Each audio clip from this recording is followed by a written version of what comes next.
शाम घिर चुकी थी। गुरिंद्रजीत हिम्मत सिंह के घर पहुंचा तो अजीब मंजर देखने को मिला। मकान का दरवाजा तो खुला था, मगर अंदर अंधेरा था। गुरिंद्रजीत के मन में नाना प्रकार के कुविचार आने लगे। ठरकते दिल से उसने मकान में प्रवेश किया तो अंधेरे में संदीप कौर बेचैनी से चहलकदमी करती दिखाई दी। संदीप कौर हिम्मत सिंह की पत्नी थी। संदीप कौर ने दरवाजे पर खड़े गुरिंद्रजीत को देख भी लिया, नीम अंधेरे में पहचान भी लिया। इसके बावजूद उसके कदम नहीं रुके, न जाने किस धुन में टहलती रही। गुरिंद्रजीत का उस घर में आना जाना था। कौन सी चीज कहाँ है वह जानता था। उसने दरवाजे की ओट में लगे स्विच बोर्ड को टटोला और स्विच ऑन कर दिया। पलक झपकते ही कमरा रोशनी से भर गया। गुरिंद्रजीत संदीप कौर के चेहरे पर नजरें जमा कर बोला, भाभी, बुजुर्ग कहते हैं दिन रात मिल रहे हों तब घर में अंधेरा नहीं रखना चाहिए, अपशकुन होता है। संदीप के मुख से कराह निकली, जिसके जीवन में अंधेरा हो उसके लिए घर में अंधेरा क्या और शकुन अपशकुन क्या। आज बड़ी दिल जली बातें कर रही हो। गुरिंद्रजीत ने संदीप की आंखों में झांकते हुए पूछा, पूरा मोहल्ला जगमगा रहा है और तुम अंधेरा किए टहल रही हो, बात क्या है भाभी? कुछ नहीं, बस यूं ही, टालो मत। गुरिंद्रजीत ने साधिकार संदीप का हाथ पकड़ लिया। बताओ न भाभी, क्या बात है? प्रेम एवं अपनत्व से बोले गए शब्द बहुत गहरा असर करते हैं। संदीप कौर पर भी असर हुआ, उसकी आंखों से आंसुओं की झड़ी लग गई। गुरिंद्रजीत अविवाहित था, इसके बावजूद उसे स्त्रियों का मन पढ़ना और समझना आता था। वह जानता था कि कोई स्त्री पर पुरुष के सामने तभी आंसू बहाती है जब वह अंदर से बहुत भरी होती है। उसकी भड़ास का प्रमुख कारण पति सुख से वंचित होना ही होता है। गुरिंद्रजीत ने हाथों में लिया हुआ संदीप कौर का हाथ आहिस्ता से दबाया। बताओ न भाभी, तुमको कौन सा दुख या परेशानी है? संभव हुआ तो मैं तुम्हारे जीवन में खुशियां भरने का प्रयास करूंगा। गुरिंद्रजीत के हाथों से हाथ छुड़ाकर संदीप कौर ने दुपट्टे के पल्लू से आंसू पोंछे, फिर धीमे से बोली, मेरे नसीब में पति का प्यार नहीं है, यही एक दुख है जो मुझे जलाता रहता है। गुरिंद्रजीत चौंका, भाभी, यह क्या कह रही हो? तुम्हारे नसीब में पति का प्यार नहीं है? आगेते सही कह रही हूं। गुरिंद्रजीत के मस्तिष्क में धमाके से होने लगे। एक एक शब्द पर जोर देकर बोला, अगर हिम्मत सिंह तुमको प्यार नहीं करता, उसने बेड पर सो रही उसकी नन्ही बेटी की ओर संकेत किया, तो वह कहां से आ गई? वह तो देह मिलन का नतीजा है। बच्चे की चाह में हमने मिलन किया और अपना मनोरथ पाने में सफल रहे। गुरिंद्रजीत आश्चर्य से संदीप कौर का मुंह तकता रह गया। उसे विश्वास नहीं हो रहा था कि संदीप कौर मन की बात इस प्रकार खुल्ला कह सकती है। गुरिंद्रजीत के मनोभावों से बेखबर संदीप कौर अपनी धुन में बोलती रही। शारीरिक मिलन और आंतरिक प्यार में फर्क होता है। खाना, कपड़ा देने, साथ सोने से स्त्री के तकाजे पूरे नहीं हो जाते। जब कोई दिल से चाहता है, केयर करता है, दिल में तड़प रखता है, तब औरत के तकाजे पूरे होते हैं। गुरिंद्रजीत सोचने लगा, संदीप की बात में दम है, मात्र खाना, कपड़ा, सुहाग की निशानियां और देह मिलन ही स्त्री के लिए सब कुछ नहीं होता। दिल एवं रूह को छू लेने वाला प्यार भी उसे चाहिए होता है। दिल ठंडा होता है, रूह सुकून पाती है, तब कहीं औरत की प्यार की प्यास बुझती है। गुरिंद्रजीत समझ नहीं पा रहा था कि वह इस सिलसिले में क्या कहे। संदीप का मसला यकीनन गुरिंद्रजीत के अधिकार क्षेत्र से बाहर था। हिम्मत उसका दोस्त था, फिर भी उसे हिदायत नहीं दे सकता था। संदीप के साथ बहुत सो चुके हैं, साथ सोने के अलावा उसे प्यार भी किया करो, गुरिंद्रजीत कहता, और अगर हिम्मत सिंह पूछ बैठता, मिलन उससे ही किया जाता है जिससे प्यार होता है। तुमसे यह किसने कह दिया कि मैं अपनी घरवाली से केवल मिलन करता हूं, प्यार नहीं करता? तो गुरिंद्रजीत के पास कोई जवाब नहीं होता। इसीलिए गुरिंद्रजीत ने इस मुद्दे पर चुप एवं तटस्थ रहना उचित समझा। लेकिन संदीप चुप रहने वाली नहीं थी। जिस मुद्दे को उठाकर उसने बात शुरू की थी, उसे अंजाम तक पहुंचाना चाहती थी। कुछ देर तक संदीप कौर गुरिंद्रजीत का हैरान परेशान चेहरा तकती रही, फिर उसी अंदाज में उसका हाथ पकड़ लिया जिस तरह गुरिंद्रजीत ने उसका हाथ पकड़ा था। तुम मेरी परेशानियां दूर करके जिंदगी खुशियों से भरने की बात कह रहे थे, मुझे तुम्हारा प्रस्ताव मंजूर है। गुरिंद्रजीत ने बौखला कर संदीप के हाथों से अपना हाथ खींच लिया। वह तो मैंने ऐसे ही बोल दिया था। ऐसे ही नहीं बोले थे? संदीप ने पुनः साधिकार उसका हाथ पकड़ लिया। मैं जानती हूं कि तुम्हारे दिल में मेरे लिए प्यार है। उसी प्यार के नाते तुमने मेरे जीवन को खुशियों से भरने की बात कही। जो कहा है उसे पूरा करो। जो तुम चाहती हो वह मुझसे नहीं होगा। जीते, तुम्हारा ये सोचना सरासर गलत है कि मैं तुमसे देह संबंध चाहती हूँ।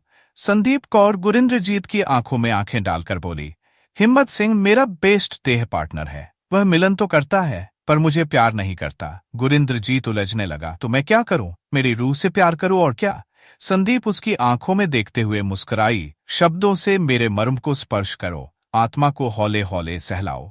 आमने सामने बात करने में शर्म आती है, तो फोन पर बात कर लिया करो। दूर से छैल छबीली बात करने में तुम्हें किसी किस्म का ऐतराज नहीं होना चाहिए। गुरिंद्रजीत से कुछ बोलते नहीं बना। संदीप कौर के सामने खड़े रहना उसे मुनासिब नहीं लगा। संदीप से बिना कुछ बोले गुरिंद्रजीत घर से निकला, बाहर खड़ी बाइक पर सवार हुआ और तेजी से वहां से रवाना हो गया। दरवाजे पर आ खड़ी हुई संदीप कौर के चेहरे पर एक मानीखेज मुस्कान फैल गई। मर्द पर औरत का वार कभी खाली नहीं जाता। वार करना मेरा काम था, कर दिया। अब प्यार से मिलन तक का सफर तुमको करना है। करोगे गीते, बहुत जल्दी यह सफर भी पूरा कर लोगे। 18 वर्षीय गुरिंद्रजीत सिंह, गली मंगल सिंह वकील वाली, सचखंड रोड, तरन तारन, पंजाब में रहता था। उसकी मां का नाम निर्मल कौर और पिता का नाम तरसेम सिंह था। तरसेम सिंह भारतीय डाक विभाग में कार्यरत थे। लंबी विभागीय सेवा के बाद 31 मई 2019 को वह सेवानिवृत्त हुए थे। रिटायर होने के बाद उन्होंने घर पर ही व्यवसाय कर लिया था और उसमें ही व्यस्त रहते थे। गुरिंद्रजीत के अलावा तरसेम के 3 अन्य पुत्र थे।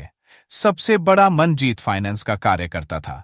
उससे छोटे दलजीत सिंह की किसी बीमारी से मृत्यु हो गई थी।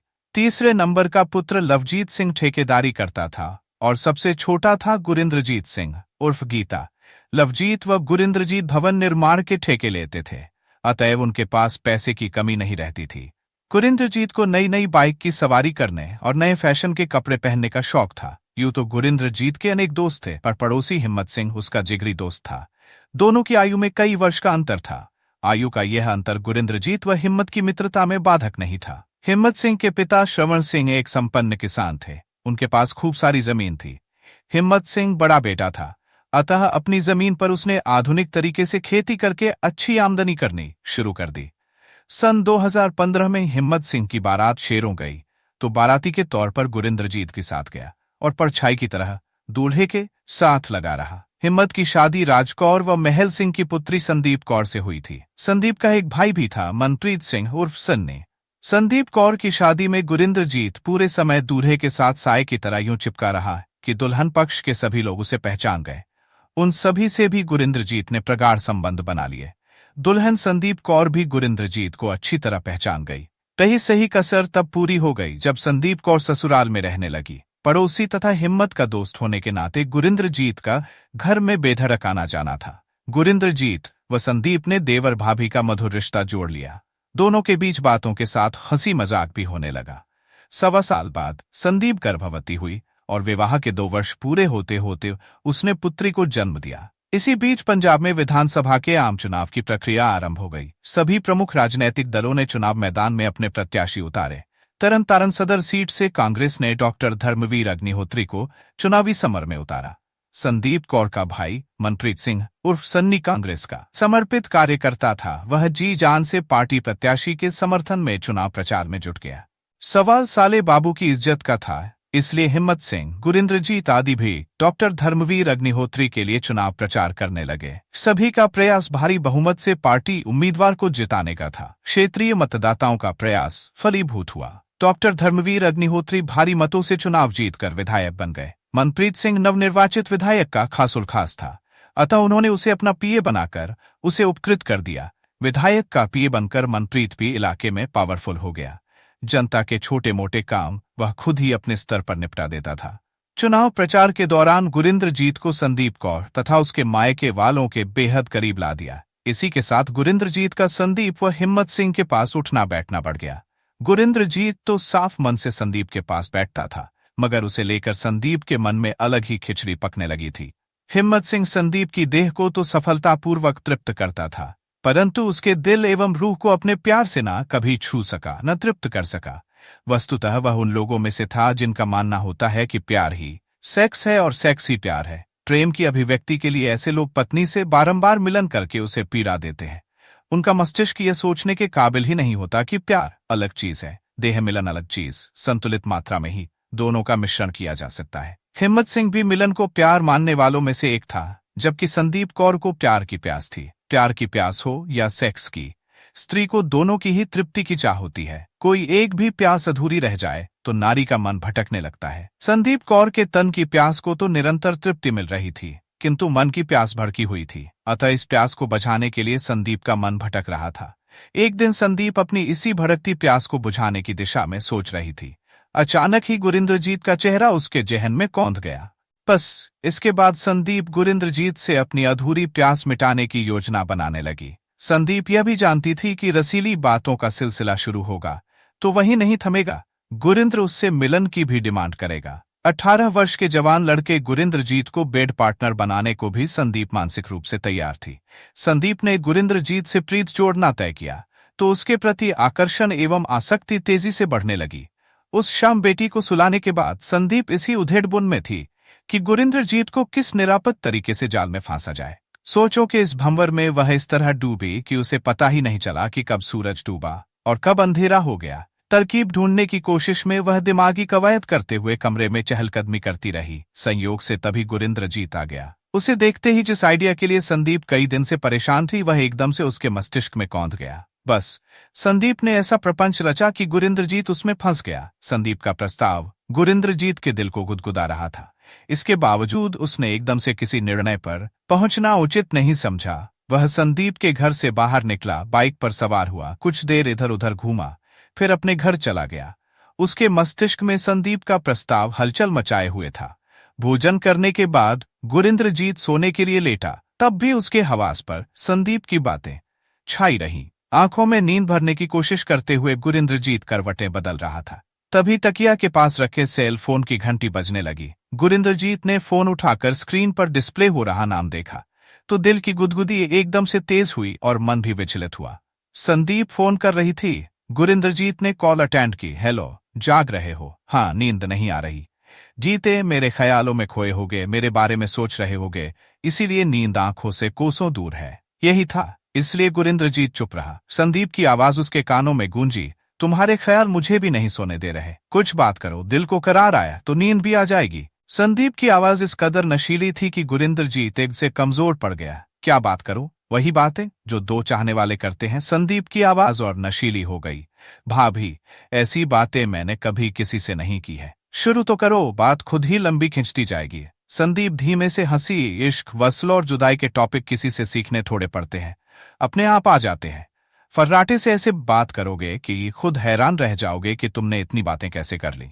समझ में नहीं आ रहा कि बातों का सिलसिला कहां से शुरू करो। कोई बात नहीं कीते, मैं बात करती हूँ, तुम जवाब देते जाना। ठीक है भाभी, शर्माना मत। बिल्कुल नहीं शर्माऊंगा। पहला सवाल, क्या मैं सुंदर हूँ? संदीप ही खुली हुई थी तो गुरिंद्रजीत क्यों पीछे रहता? हिचक तोड़कर बोला, हाँ बहुत। मुझमें तुमको ज्यादा सुंदर क्या लगता है? सब कुछ। कुछ तो तुमको ज्यादा सुंदर लगता होगा। संदीप ने उसकी भावनाओं को कुरेदा। मेरी आंखें, होंठ, ब्रेस्ट, हिप या जांघें। भाभी, तुम्हारे होंठ बहुत रसीले हैं, तब तो उन्हें चूमने का भी मन करता होगा। संदीप ने उसकी कामना में आग लगाई। जी चाहता होगा कि सारा रस पी जाओ। हाँ भाभी, कल आना, तुम्हारी तमन्ना पूरी कर दूंगी। जितना चाहो चूम लेना।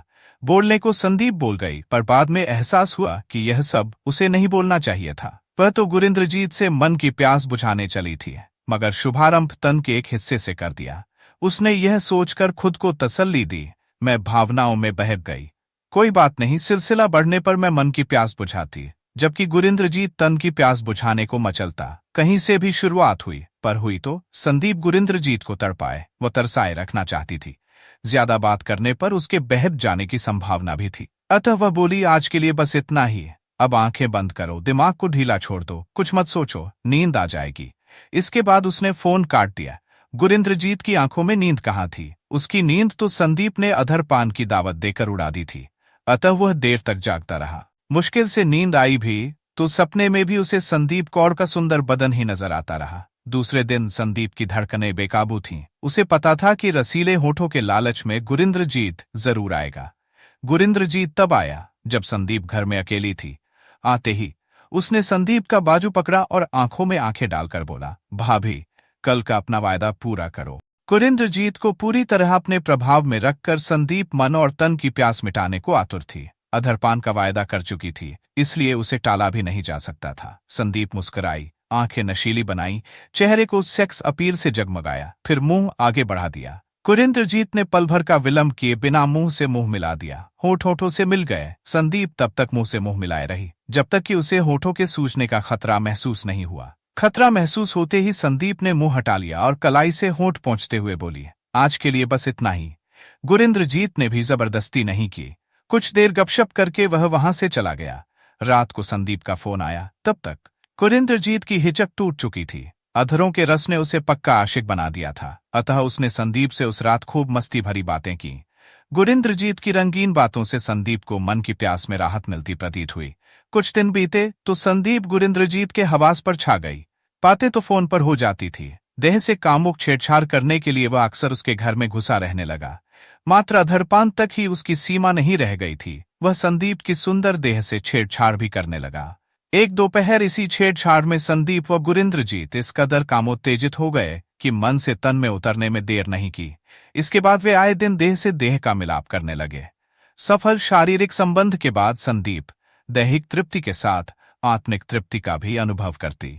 ऐसी आत्मिक तृप्ति जो उसे कभी हिम्मत सिंह से नहीं मिली थी। दोनों का अनैतिक रिश्ता खूब मजे से निभ रहा था कि अचानक ही गुरिंद्रजीत को विदेश जाकर कमाने की सनक सवार हो गई। संदीप मना करती रही, मुझे छोड़कर मत जाओ, मेरे बगैर तुम्हारा दिल कहीं नहीं लगेगा।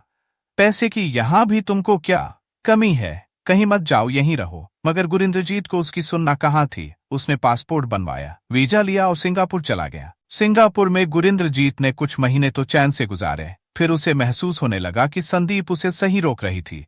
उसे स्वदेश छोड़कर सिंगापुर नहीं आना चाहिए था। यहाँ न अपने लोग हैं, न संदीप है जिसे बाहों में लेकर वह दुनिया को भूल जाया करता था।